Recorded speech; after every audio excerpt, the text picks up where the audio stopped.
Olá, turma! Hoje a nossa aula será sobre os micro-organismos que fazem parte, que habitam o nosso corpo, que é a nossa microbiota.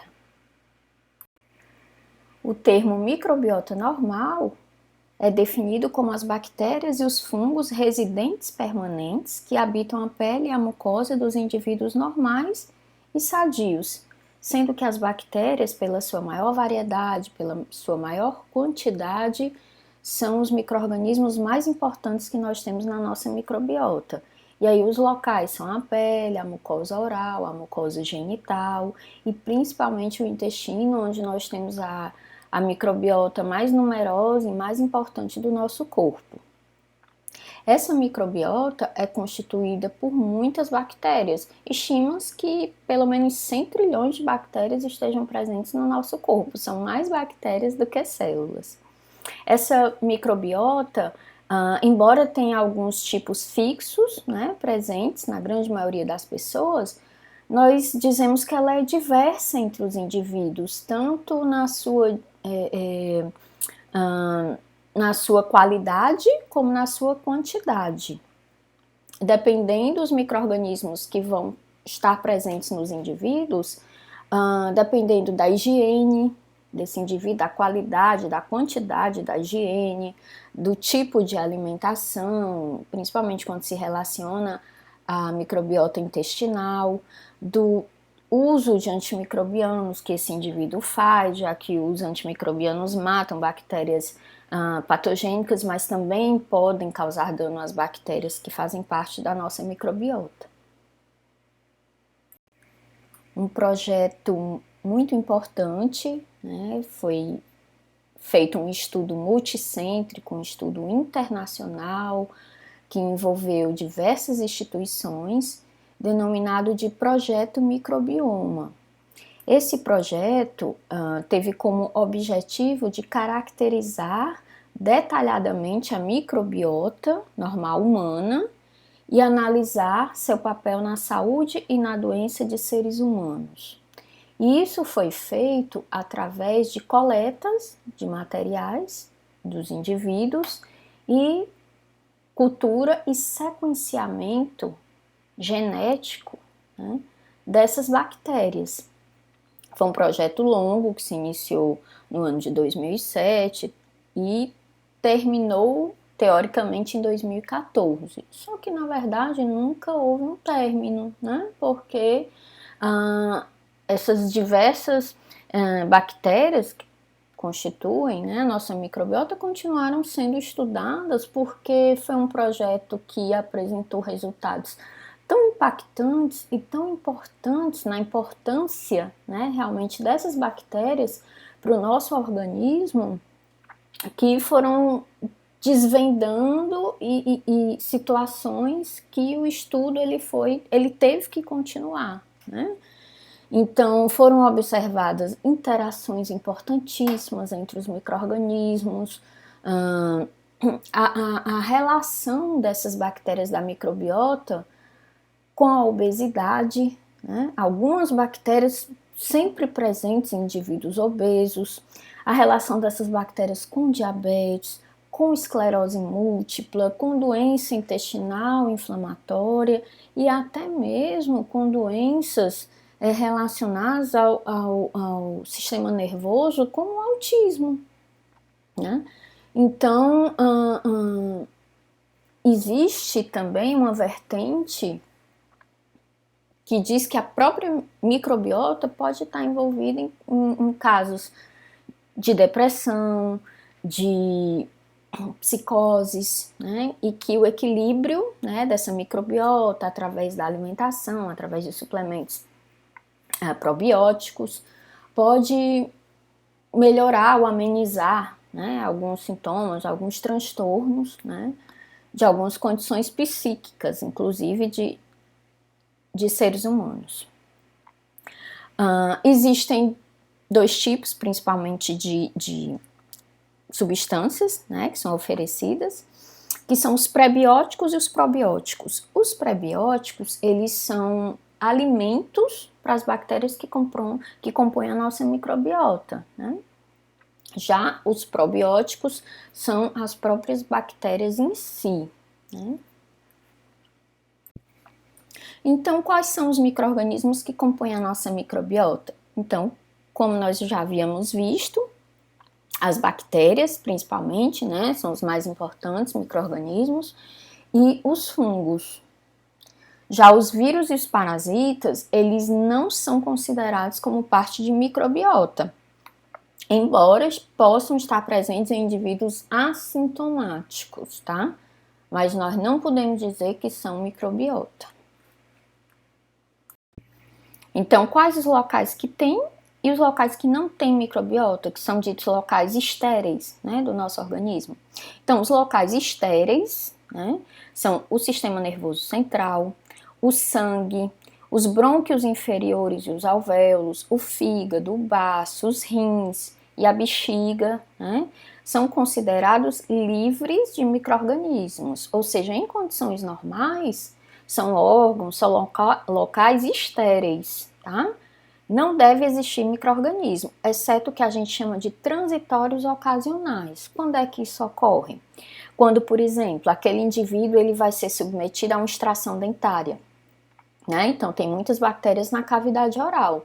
Após a extração, né, no momento da extração dentária, algumas bactérias da cavidade oral, elas podem passar através do orifício e cair na corrente sanguínea. Mas o próprio organismo se encarrega, né, de fazer a fagocitose através dos seus mecanismos de defesa, de combater aquelas bactérias, e elas não chegam a causar uma infecção nem se estabelecer em algum local, tá? Uma outra situação, o indivíduo que é submetido a um procedimento, uma colonoscopia, né, por via retal, também pode ocorrer de algumas bactérias ali do reto, do intestino, caírem provisoriamente na corrente sanguínea. Então, o organismo também consegue combater essa infecção. Combater, né, esses micro-organismos e não tornar uma infecção. Se o organismo não conseguir combater, realmente vai se tornar uma infecção. Mas nesses locais não deve haver bactérias ou qualquer outro tipo de micro-organismo, só ocasionalmente, tá? Então, quando a nossa microbiota se forma, né, enquanto o indivíduo está no útero da mãe, né, aquele ali é um ambiente estéril. Não tem micro-organismo, não deve haver, né, na verdade, micro-organismos. Então, a microbiota, ela se forma a partir do nascimento. Já no momento do nascimento, através do parto normal, né, a criança vai tendo o primeiro contato com as bactérias através do canal vaginal da mãe. Esse é o primeiro momento. Se for o parto cesárea, esse contato é um pouco mais tardio, através do contato com o seio da mãe na amamentação, com mãos dos profissionais de saúde, né, com alguns objetos, né, ali do ambiente hospitalar. Então, o contato ele é um pouco mais tardio, mas também é por esse momento, logo após o nascimento. Então, a nossa microbiota, como eu já havia falado, ela não é uniforme, não é igual em quantidade e qualidade para todos os indivíduos, né? Então, varia essa quantidade, né? Varia a qualidade, varia com a idade, né? Principalmente no caso das mulheres, a microbiota vaginal de uma mulher em idade fértil é diferente de uma criança e é diferente de uma mulher na menopausa, por conta do estímulo hormonal. Varia muito também com a alimentação, né? Pessoas que se alimentam mais, os veganos, né? Ou pessoas que se alimentam, que tem muita proteína, muita carne na sua alimentação, tem microbiota diferente também, né? E é importante a gente saber que a nossa microbiota, ela não é essencial à vida, né? Já foram feitos vários estudos em que foram criados animais chamados de axênicos, que são animais que nasceram em um ambiente totalmente estéril e eram submetidos a condições estéreis também, né, controladas, como o alimento, a água estéril. Então, foi observado que não era essencial à vida, eles não morriam, né? Mas a sua vida, né, era em condições que não tinha digamos assim, uma qualidade de vida idêntica a aqueles animais que tinham uma microbiota normal e saudável, né? Então, o que a gente sabe é que a microbiota ela não é essencial à vida, mas ela confere inúmeras vantagens, né, para nós seres humanos. Embora essa microbiota, como nós vamos ver mais adiante, possa ser causa de inúmeras doenças, né, ela nos protege de várias formas. Então, ela é extremamente importante, né, para o nosso organismo. E essas bactérias, né, principalmente as bactérias, esses micro-organismos, são divididos em micro-organismos de colonização permanente e micro-organismos de colonização transitória, né, que nós vamos ver agora o que significa. Os micro-organismos de colonização permanente são chamados aqueles tipos fixos de micro-organismos encontrados com regularidade em uma determinada área, né, eu digo uma área corporal, né, na mucosa intestinal, na pele, na mucosa bucal e em determinada idade. Se perturbada, a tendência dessa microbiota de se recompor rapidamente, como por exemplo a microbiota presente na pele. Os profissionais de saúde, né, médicos que vão fazer uma cirurgia, por exemplo, eles têm que fazer uma lavagem criteriosa das mãos, do antebraço, né? Então usam produtos antissépticos, escovinhas, né? E removem momentos antes da cirurgia, fazem uma antisepsia e removem, né, parte dessas bactérias que compõem essa microbiota. Mas existe uma reserva dessas bactérias nas camadas mais profundas da pele, que logo após serem retiradas, já começam a se multiplicar e a colonizar novamente, né, a pele daquele indivíduo. E aí depois volta a sua quantidade normal. Já na colonização transitória, ocorrem micro-organismos que permanecem na pele ou mucosas por horas, dias ou semanas, né? Eles podem estar presentes ali naqueles locais, mas não é o normal, né, que eles estejam presentes ali. Então, são micro-organismos, bactérias ou fungos que vêm do meio externo, geralmente não provocam doença, mas podem provocar, tá? Não se estabelecem normalmente de forma permanente nesses locais. Quando não provocam doença, se a microbiota residente normal permanece intacta. Aí essa microbiota transitória ela vai ter pouca importância.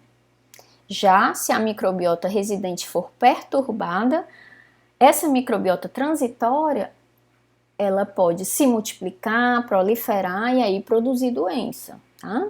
Então, um exemplo são aqueles indivíduos que estão com alguma doença de base, são internados, né? Vão estar lá no hospital, por exemplo. Então, normalmente esses indivíduos, eles têm uma colonização permanente na sua cavidade oral, na sua microbiota da cavidade oral. Ocorre que nesses indivíduos, no ambiente hospitalar, tá?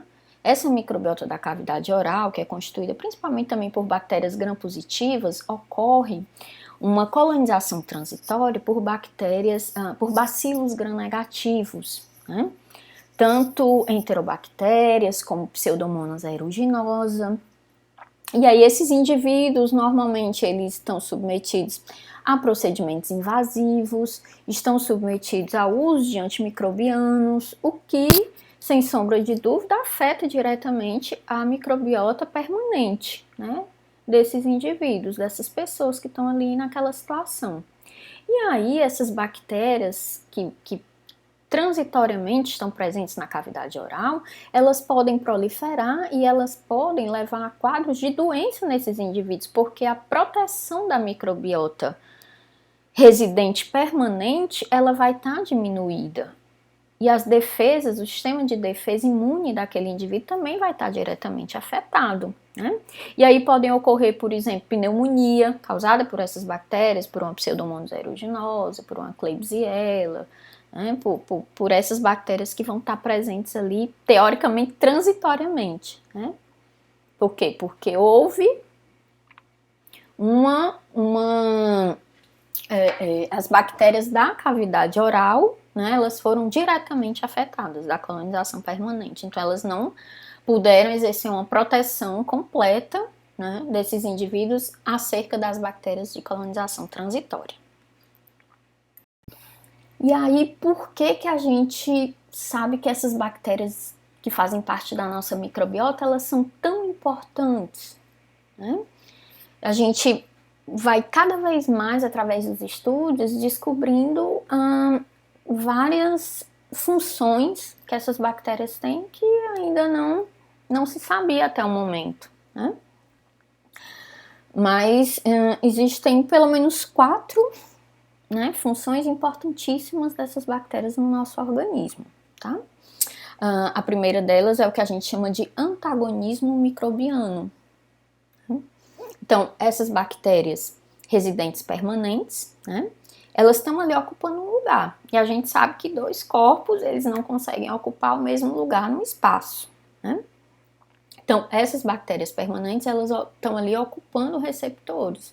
Então, não vai ter espaço, teoricamente espaço físico mesmo, para que bactérias de fora penetrem e ocupem aquele mesmo espaço.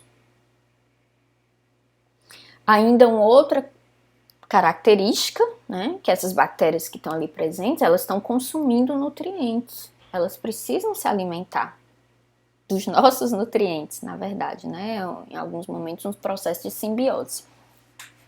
Então as bactérias de fora, elas também vão precisar desses nutrientes, elas vão competir por esses nutrientes. Então a tendência é que as bactérias residentes permanentes, elas não queiram, não deixem que as bactérias de fora elas penetrem, porque também não querem dividir esse alimento.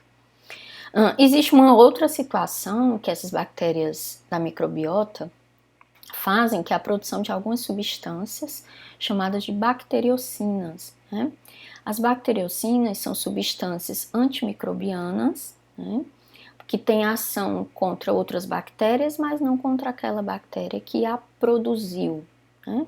Então tem uma ação semelhante a alguns antimicrobianos, né, que são produzidos por bactérias contra bactérias. E aí, se alguma dessas bactérias de fora, né, do organismo conseguir penetrar, pode ser um mecanismo que as bactérias residentes permanentes usem para poder matar, né, digamos assim, essas bactérias de fora, para não competir ali por nutrientes e por espaço naquele mesmo ambiente. Uma outra importância também é a produção de vitaminas, né? Principalmente vitamina K, vitamina do complexo B, que são produzidas a nível ali intestinal, né? Tanto que as crianças, quando nascem, elas tomam uma dose de vitamina K, né? Porque elas ainda não têm uma microbiota para fazer a produção dessa vitamina, né? E em relação a vitaminas do complexo B, as bactérias elas estão presentes auxiliando, né, na produção dessas vitaminas que é realizada ali no intestino.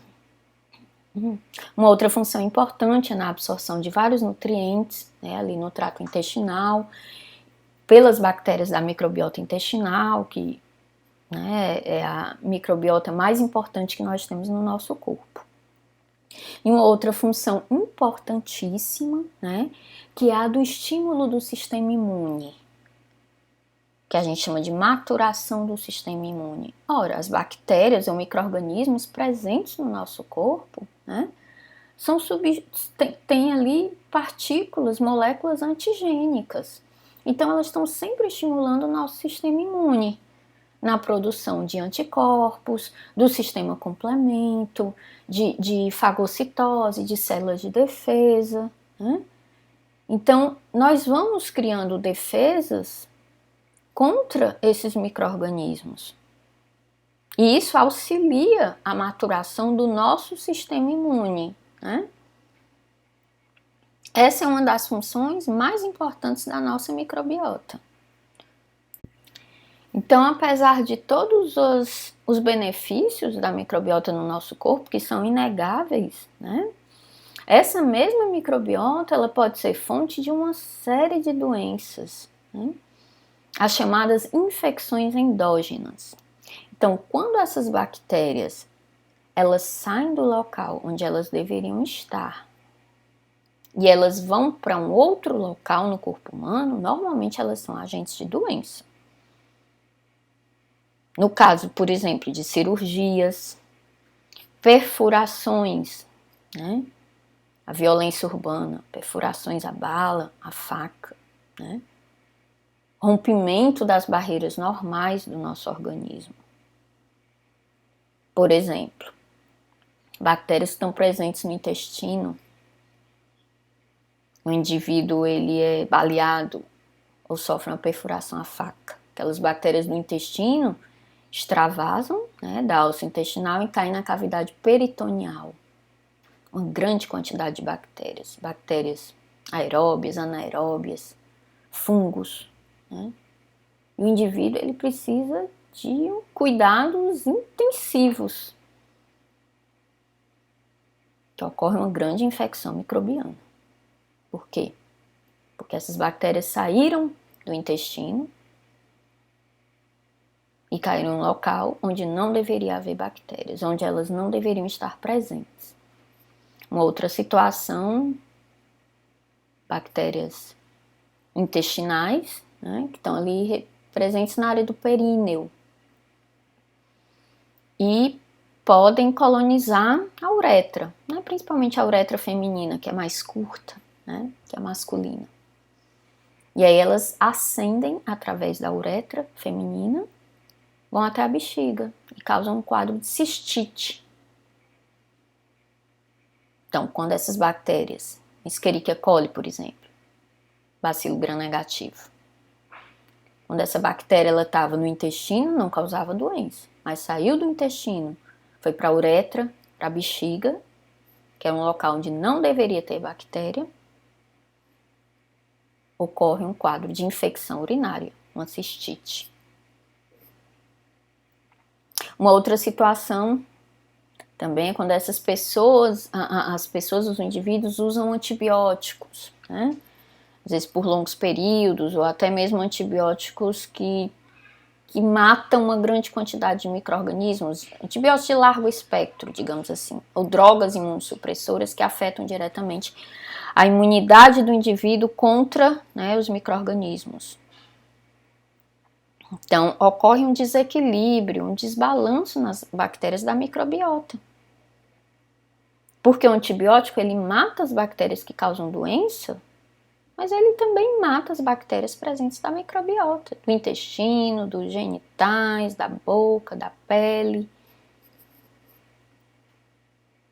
E aí o indivíduo, ele fica mais suscetível ao aparecimento de infecções por outras bactérias que não foram afetadas por esse antibiótico, ou até mesmo por infecções fúngicas.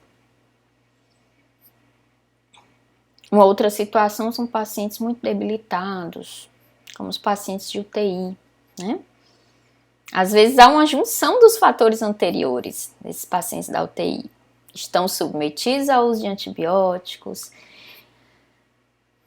podem ter infecções já, né? Que houve uma saída das bactérias do seu local onde elas deveriam estar para locais onde elas não deveriam estar. São pacientes submetidos a procedimentos invasivos, normalmente intubados, são pacientes cateterizados, né, com sondas urinárias. Então, são pacientes com doenças, né, algumas doenças de base, doenças graves, com baixa imunidade, que são extremamente suscetíveis a infecções endógenas.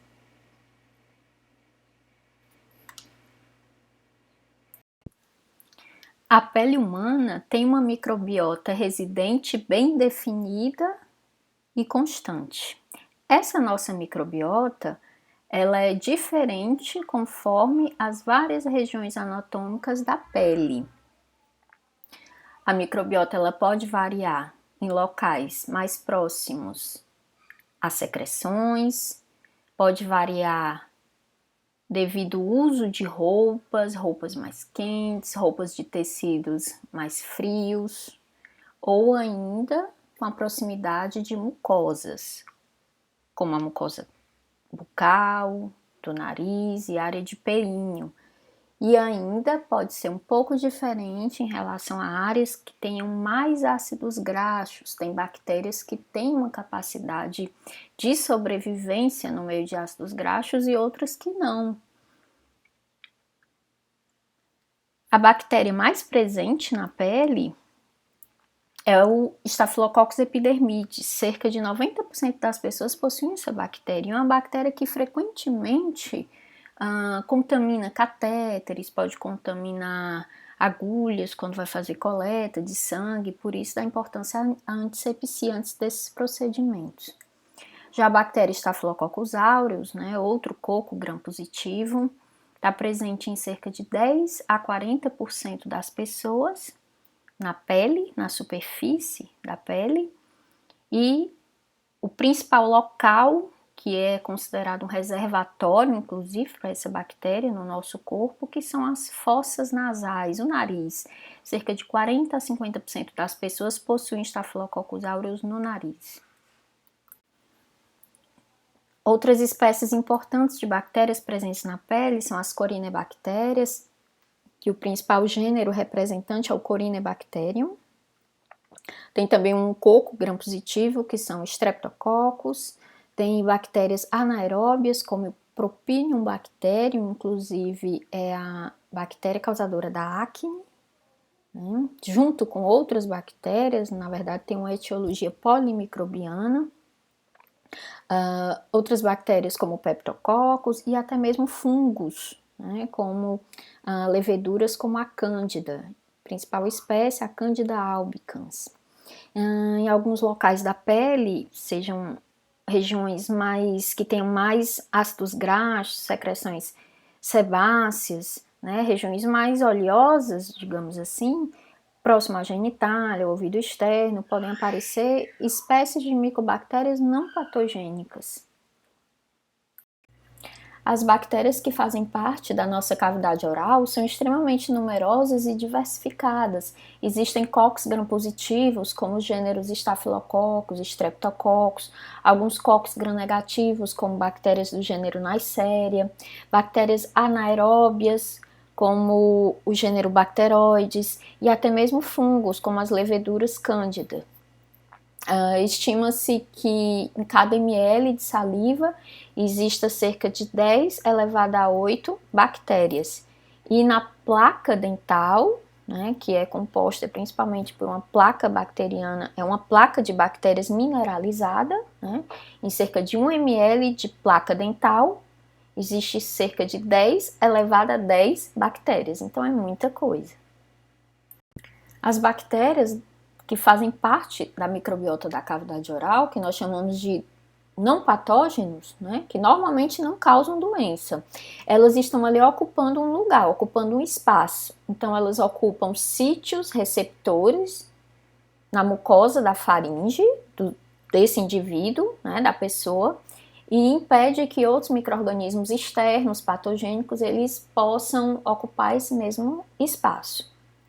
Entretanto, bactérias da cavidade oral, elas podem causar doenças. Das mais conhecidas é a cárie dentária, que é causada pela bactéria Streptococcus mutans. Essas bactérias também podem estar envolvidas em doenças periodontais, costuma ocorrer com várias espécies, de bactérias, tanto aeróbias como bactérias anaeróbias, e também podem estar envolvidas na gênese de abscessos piogênicos, na cavidade periodontal e gengival. Essas bactérias da cavidade oral, também podem ser responsáveis por graves doenças, né? Um exemplo é a bactéria Neisseria meningitidis, que algumas pessoas podem abrigar essa bactéria na sua cavidade oral, né, sem maiores consequências, sem ter doença, e outras pessoas, a partir dessa bactéria da cavidade oral, pode haver uma passagem para a corrente sanguínea ou atravessar, inclusive, a barreira hematoencefálica, e essa bactéria causar um quadro grave de meningite, né, a meningite meningocócica. Uma outra doença que bactérias da cavidade oral podem ocasionar são as endocardites, que é infecção, inflamação das válvulas cardíacas, né? Normalmente ou válvulas protéticas ou válvulas cardíacas com algum defeito, né? Principalmente anatômico, estrutural. Então, bactérias da cavidade oral, como os Streptococcus viridans, após procedimentos, principalmente procedimentos dentários, né, como extrações dentárias, essas bactérias podem cair na circulação sanguínea, né, e a partir da corrente sanguínea se alojar nessas válvulas cardíacas, causando esses quadros graves, né, de endocardite, é uma doença que tem que ser diagnosticada e tratada o quanto antes, pois pode levar o paciente a óbito. Sem sombra de dúvida, o local mais importante, tanto em termos de quantidade como de qualidade de microbiota, né, principalmente as bactérias, como nós já vimos, é o trato gastrointestinal, né? Tanto a quantidade como a qualidade variam muito em função do local específico do trato gastrointestinal que é pesquisado. Por exemplo, no estômago, né? Como é um ambiente ácido, extremamente ácido, de pH muito baixo por conta do suco gástrico, a quantidade de bactérias é pequena em comparação com outros locais do trato gastrointestinal. Então, está muito dependente da quantidade de bactérias, de micro-organismos que vêm através de líquidos e refeições, né? Então, o suco gástrico ele consegue eliminar grande parte desses micro-organismos. Conforme vai avançando pelo trato gastrointestinal, a quantidade de micro-organismos tanto vai aumentando, como vão surgindo muitas outras espécies, vai se tornando muito mais diversificado, tanto que ao chegar no cólon, né, nas porções finais do intestino grosso, encontra-se cerca de 10 elevado a 9 a 10 elevado a 11 bactérias por grama de bolo fecal, que é uma quantidade imensa, né? Então, no trato gastrointestinal, de uma forma geral, nós temos uma quantidade extremamente variada de micro-organismos, né? O local do nosso corpo em que há uma maior variação em termos de espécies bacterianas. Uma outra característica interessante, importante dessa microbiota, né, principalmente das porções finais do intestino grosso, é a quantidade de bactérias anaeróbias, né? Nós temos cerca de uma bactéria aeróbia, né, que se multiplica na presença de oxigênio, para 100 a 1000 anaeróbias.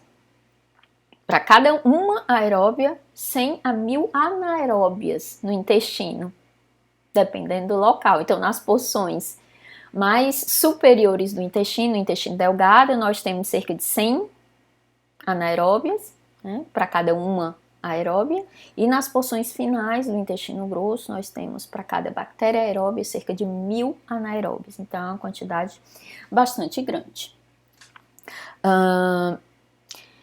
Essas bactérias, elas constituem cerca de 10 a 30% do peso das fezes, né? Grande parte das fezes é composta por bactérias. Como eu já disse várias vezes, essas bactérias do intestino são nossa principal microbiota, têm um importante papel de defesa, de estímulo do sistema imune, de ocupar receptores, de absorver nutrientes, de produção de vitaminas, né, como vitamina B, vitamina K. Entretanto, também pela sua quantidade, pela sua importância, né, são os principais agentes de infecções endógenas, né? Então, se essas bactérias elas saem do intestino, elas se deslocam para a corrente sanguínea, para a uretra, para a pele, né? Para outros locais onde elas não deveriam estar, então são bactérias que fatalmente vão causar quadros infecciosos nesse indivíduo, né? Digamos assim, eu ia dizer novidade, mas que já nem é mais tão novidade atualmente, é o chamado transplante de fezes, né? Ora, indivíduos hospitalizados, né, que fazem um tratamento com antimicrobianos por longos períodos, né, para tratar algumas infecções importantes que podiam levar ao óbito a esse indivíduo. Então, essas bactérias, esses antimicrobianos acabavam matando, né, destruindo bactérias da microbiota intestinal, e uma bactéria em especial, Clostridium difficile, que vive no nosso intestino, é uma bactéria anaeróbia, um bacilo gram-positivo, que produz uma toxina chamada a toxina do Clostridium difficile, que causa uma condição chamada de colite pseudomembranosa, que é um quadro grave que cursa com muita diarreia.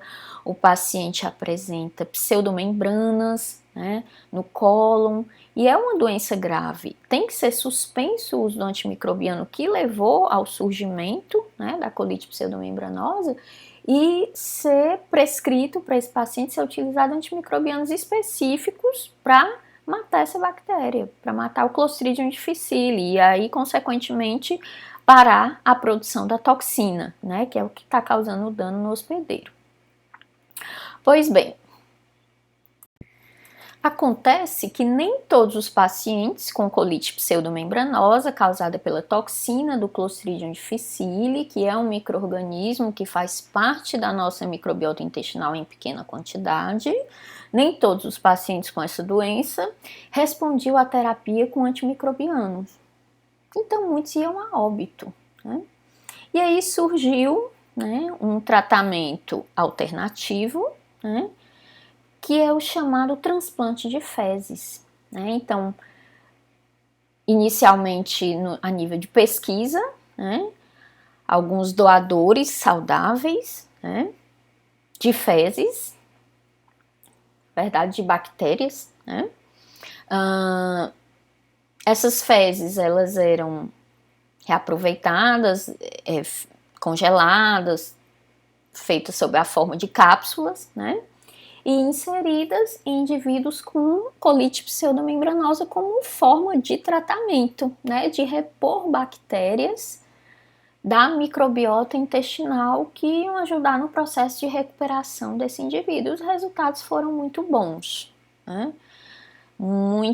Observado recuperação fantástica, né, em alguns desses pacientes que não respondiam mais à terapêutica com os antimicrobianos. E aí esse tratamento, né, com essas fezes de doadores, tanto pode ser utilizado sob a forma de cápsulas inseridas por endoscopia, como por via retal, como diretamente através de uma gastrostomia, né? Então, existem várias formas de se inserir, né, essas bactérias nesses pacientes, mas os resultados têm sido muito bons. Entretanto, assim, estão sendo feitas pesquisas ainda, porque alguns desses pacientes adquiriram bactérias multiresistentes, então tem que realmente ser feita uma seleção bem criteriosa dos pacientes que podem ser doadores de fezes, né, ou de bactérias para realização desses transplantes de fezes. No estômago, nós sabemos que a acidez gástrica, o baixo pH, né, do suco gástrico, mantém o número de micro-organismos desse local muito baixo, né, variando em função da alimentação. Então, no estômago, nós podemos encontrar algumas espécies de cocos gram-positivos que são mais tolerantes a essa acidez gástrica. Ou então, existe uma bactéria também que sobrevive nesse ambiente ácido, na verdade não exposta diretamente à acidez, mas por baixo né, da camada, sob a proteção, né, da mucosa intestinal, gástrica, desculpa, que é o Helicobacter pylori, né, uma bactéria que está envolvida na etiologia da gastrite, da úlcera infecciosa. Então, alguns indivíduos, né, cerca de 30 estima-se, né, de acordo com pesquisas realizadas, né, em pesquisas epidemiológicas, que 30 a 50% dos indivíduos albergam esse micro-organismo no seu estômago, sendo que a grande maioria são assintomáticos, né, não apresentam sinais e sintomas de gastrite ou de úlcera, né.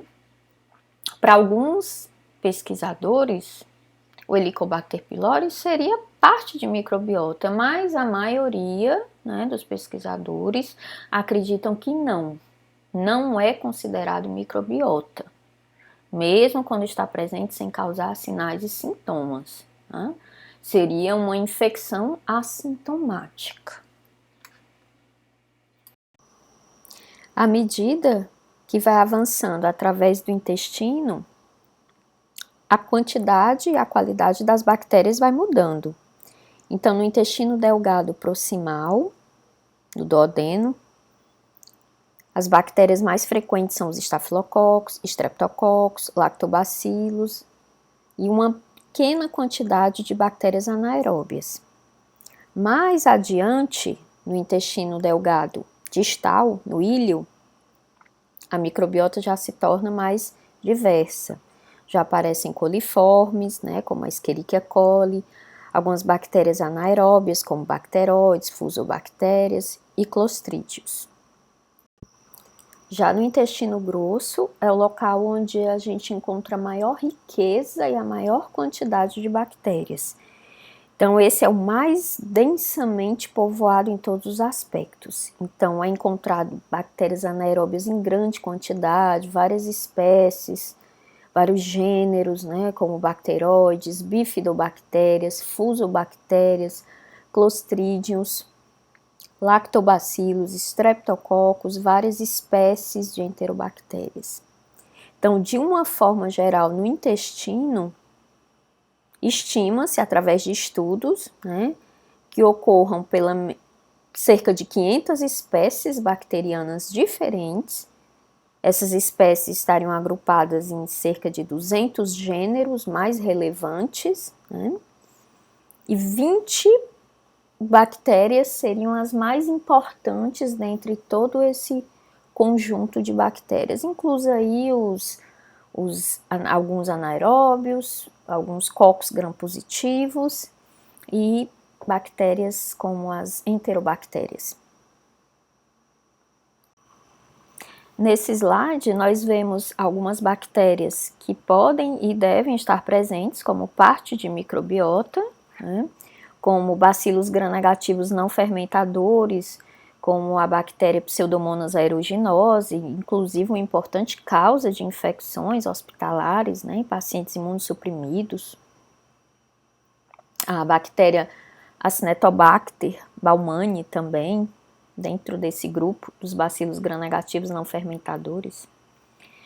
Bactérias como enterococcus, né, que são cocos gram-positivos, os estafilococcus epidermides, streptococcus alfa-hemolíticos e não hemolíticos, bactérias difteroides, os estafilococcus aureus em pequena quantidade, leveduras em pequena quantidade, anaeróbios em grande quantidade, né? E também as próprias enterobactérias, né, que são extremamente importantes também como agentes de infecções hospitalares, e aí nós temos as mais conhecidas, a Escherichia coli, a Klebsiella pneumoniae, o Enterobacter, o Citrobacter. Entretanto, tem alguns gêneros e espécies de enterobactérias que não são considerados parte de microbiota. E aí nós temos a Salmonella, a Shigella, Yersinia, o Vibrio e várias espécies de Campylobacter. quando essas bactérias que estão aqui no slide em vermelho estiverem presentes, elas não são consideradas como microbiota. Então, o indivíduo pode ter essa bactéria e não ter nenhum sintoma de doença. Ele tem uma infecção assintomática, mas essas bactérias não devem fazer parte da sua microbiota, tá? As que estão em vermelho. E aí, como nós vimos ao longo desses slides, falando sobre as bactérias mais importantes relacionadas ao trato gastrointestinal, nós vimos uma variação, tanto em quantidade como em qualidade dessas bactérias, desde o estômago, passando pelo intestino delgado, duodeno, jejum, ilho, e passando pelo intestino grosso, seco, cólon e o reto, a porção final. Então, nas porções iniciais do trato gastrointestinal, como no duodeno, estima-se que exista cerca de 10 elevado a 3 bactérias por grama de conteúdo intestinal. No ilho, aproximadamente 10 elevado a 6 a 10 elevado a 8 bactérias por grama de conteúdo intestinal. Já no reto, a quantidade já aumenta consideravelmente. Cerca de 10 elevado a 9 a 10 elevado a 11 bactérias por grama, aqui já de conteúdo fecal. A microbiota intestinal do recém-nascido, ela vai variar em função principalmente do tipo de parto, uma vez que nós vimos que o primeiro contato da criança com bactérias após, no nascimento no útero, é estéril, Então a criança não tem contato com bactéria, não deveria ter, A não ser que ocorra alguma contaminação ali intrauterina, que não é o normal, Mas se não, o primeiro contato da criança com bactérias vai ser durante o parto normal, com bactérias da cavidade vaginal da mãe, E aí são bactérias normalmente anaeróbias ou bactérias enterobactérias, como a Escherichia coli, Klebsiella, que são decorrentes da microbiota fecal materna que vai estar ali presente no canal do parto. Ou então, crianças que nascem por via de cesárea já tem um contato com bactérias já diferentes, um pouco diferentes. Não há normalmente participação da microbiota fecal materna, porque não há esse contato, com a cavidade vaginal da mãe. Então, o aparecimento de anaeróbios e de enterobactérias nessas crianças é mais tardio, vai ser dependente do contato, da criança com as mãos dos profissionais de saúde que estão atendendo, com a mão, a pele da mãe, a pele do seio, o contato com o ambiente ali ao redor daquela criança. Então, crianças amamentadas no seio, costumam ter um maior número de estafilococos, um baixo número de clostrídeos e enterococos, e uma baixa quantidade de Klebsiella, Enterobacter e Escherichia coli, que de certa forma protegem essas crianças, contra quadros de infecções intestinais por outras bactérias. Fora a colostro, ser rico em anticorpos e substâncias antimicrobianas que são importantes para essas crianças. E aí, como se especulava que esse primeiro contato das crianças com essas bactérias por ocasião do nascimento no parto normal, e o contato da criança com as bactérias do canal vaginal seria importante para estimular a imunidade da criança, então foi sugerido, que se fizesse uma técnica chamada de seeding, o nome está relacionado à semeadura mesmo, Então, mulheres que não tiveram filhos, por algum motivo, por parto normal e sim por cesárea, essas mulheres elas teriam um pedaço de gaze embebido em soro fisiológico estéril, Essa gaze seria dobrada como um tampão inserida na vagina da mãe, e 1 hora antes do parto, a gaze seria retirada e colocada em um recipiente estéril. Assim que o bebê nascesse, pelo parto cesariana, esses fluidos que foram retirados da cavidade vaginal da mãe seriam aplicados na boca, na face e no corpo da criança, Entretanto, foi observado que não houve benefícios alguns, Não foi estatisticamente significante em aumentar realmente a imunidade dessas crianças. Então, há outros fatores envolvidos, não só diretamente o contato, né, com essas bactérias, através de uma gás embebida em bactérias da mãe, por exemplo. Né? A microbiota vaginal varia em função da idade da mulher, né, se é uma criança, se é uma mulher em idade fértil, uma mulher na menopausa. Varia em função do pH vaginal, né, normalmente o pH vaginal ele deve ser levemente ácido, e em função também da secreção hormonal, que também é dependente da idade, né? Normalmente está ligada à idade, ou então se a mulher, no caso na menopausa, faz terapia de reposição hormonal. Então, na mulher adulta, né, a mulher em idade fértil, as bactérias mais comumente encontradas são os chamados lactobacilos, que são bacilos gram-positivos, chamados de bacilos de Doederlein, né, que são os bacilos, os lactobacilos que a partir do glicogênio vaginal produzem ácido lático, né, e deixam esse pH vaginal levemente ácido que acaba protegendo, né, a cavidade vaginal de bactérias externas, né. Já a mulher na infância e durante a menopausa, há poucos lactobacilos, eles reduzem significativamente em quantidade e a microbiota ela se torna composta mais por outras bactérias, como os cocos e outros bacilos. Então, o pH vaginal é extremamente importante, né, para o surgimento, né, para a manutenção, a proporção desses lactobacilos. Então, o estrogênio que está presente na mulher adulta, na mulher em idade fértil, né, a quantidade normal do estrogênio, leva à produção, né, do glicogênio vaginal e a partir desse glicogênio vaginal como substrato, os lactobacilos, eles produzem ácido lático. E esse ácido lático ajuda a reduzir o pH vaginal, o que protege a mulher, né, de patógenos externos potenciais. Né? Por isso que mulheres em tratamento prolongado com antibióticos que acabam matando, né, bactérias benéficas, né, da cavidade vaginal, ou uso de drogas imunossupressoras como os corticoides por longos períodos,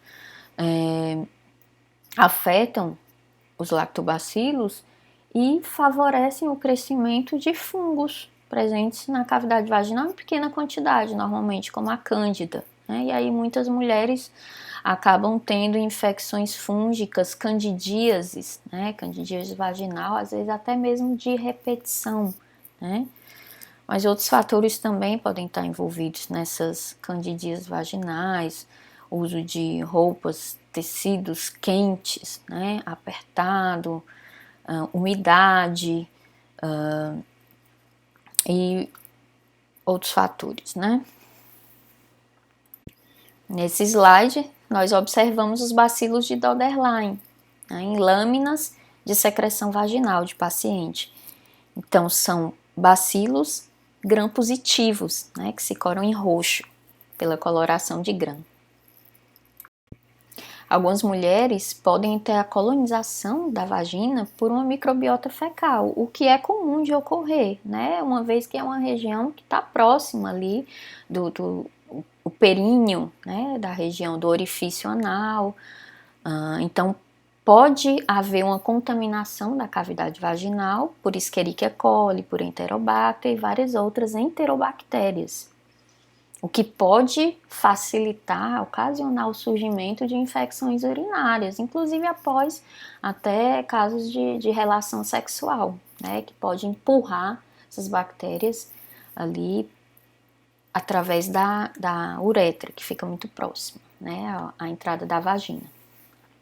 Cerca de 15 a 20% das mulheres adultas também possuem uma outra bactéria, que é o Streptococcus do grupo B, né, que é o Streptococcus agalactiae, que é uma bactéria que pode estar presente na mulher gestante, né? Mais importante, essa bactéria é nesse grupo específico, nas gestantes, principalmente já ali por volta da 37ª semana em diante, né?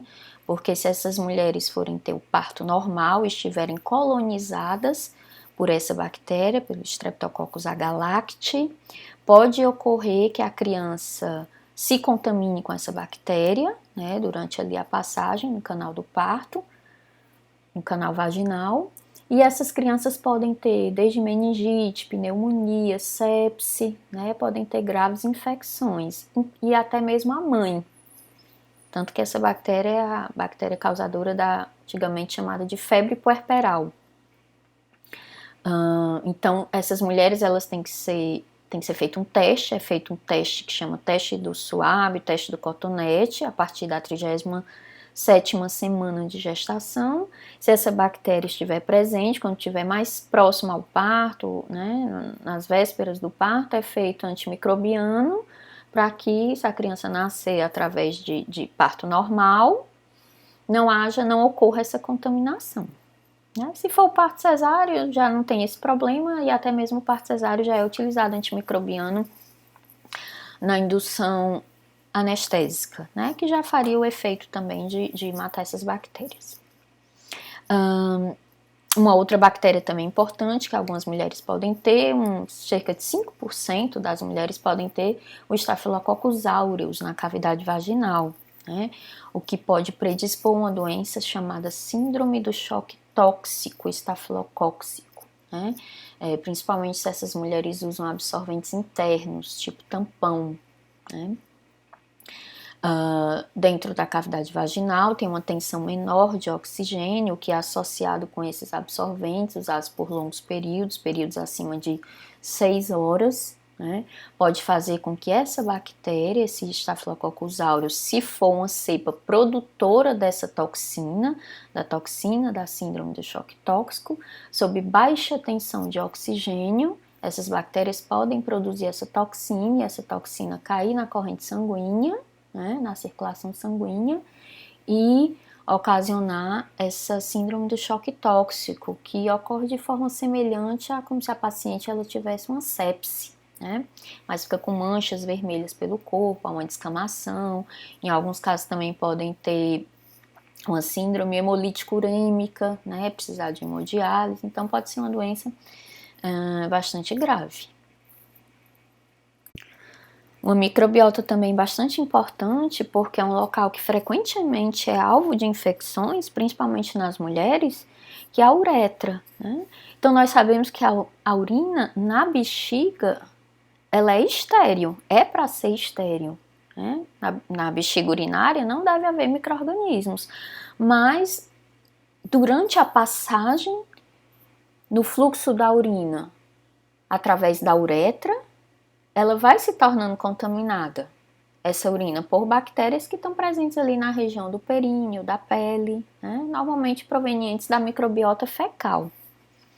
Então, esses micro-organismos, né, que normalmente, como eu disse, são aqueles que são encontrados na pele, no períneo, podem ser Staphylococcus epidermidis, coliformes, né, como a Escherichia coli, algumas outras enterobactérias, como Klebsiella, como Enterobacter, né, bactérias como os difteroides, que são corinebactérias, e alguns Streptococcus não hemolíticos, e inclusive fungos também, como leveduras, como as cândidas, né?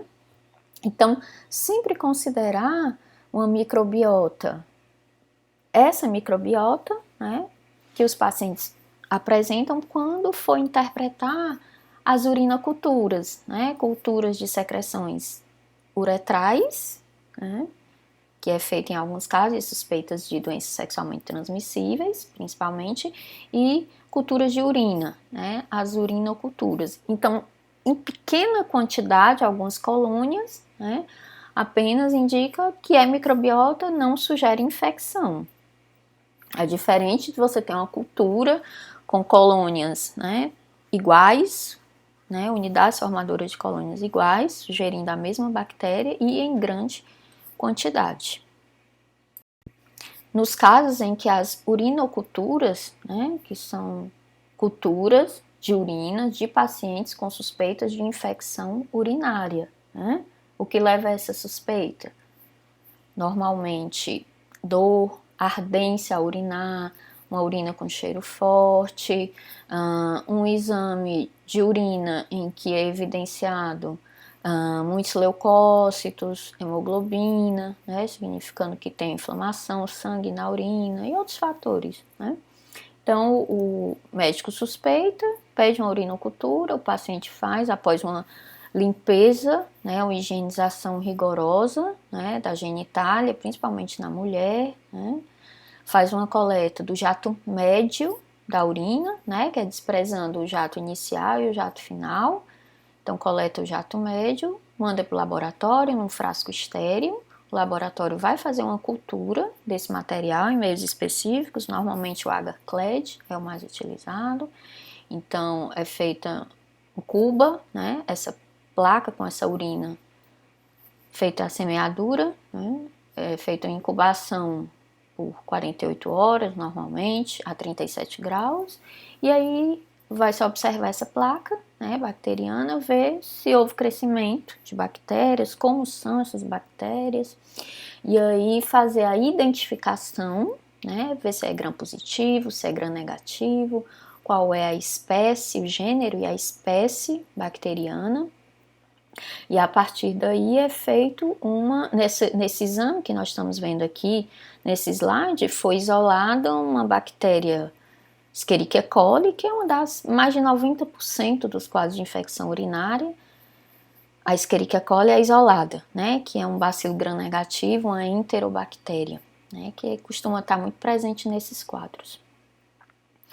E a partir de então é feito um antibiograma, né, que é um teste para saber a quais antibióticos a bactéria desse paciente é sensível ou resistente, para poder direcionar o tratamento antibacteriano, para que não seja um tratamento empírico, né? Sempre quando puder fazer realmente a identificação e o teste de sensibilidade é muito melhor para o paciente, inclusive poupa tempo, né? Para ele não utilizar uma droga que aquela bactéria vai ser resistente. Então, aqui no antibiograma desse paciente existem antibióticos que não foram testados, NT, não testado, S é de sensível, R de resistente. Então, os antibióticos a que essa bactéria foi sensível foi a ceftriaxona, o cefepime, né, que são cefalosporinas, e o imipenem. Então, uma bactéria bastante resistente. E a microbiota da conjuntiva? Professora, até nos olhos nós temos bactérias? Sim, até nos olhos. E as bactérias que podem estar presentes nessa parte da conjuntiva, normalmente são bactérias que estão presentes também na pele, né, por contiguidade. Então, normalmente são difteroides, que são espécies de Corynebacterium, que são bactérias, né, que, como eu disse, também estão presentes na pele. Podem ser também Staphylococcus epidermidis, que também estão presentes em grande quantidade na pele, como nós vimos. Podem ser Streptococcus pneumolíticos, bactérias como algumas espécies de Neisserias, alguns bacilos gram-negativos do gênero Haemophilus, Moraxella. E essa microbiota da conjuntiva, né, ela pode ser também diminuída, controlada pelas lágrimas, né? Porque nas lágrimas, além de ter o fluxo, né, que leva, que carrega essas bactérias, tem também uma enzima, né, que é antibacteriana, que é a lisozima, né, que também ajuda a fazer esse controle.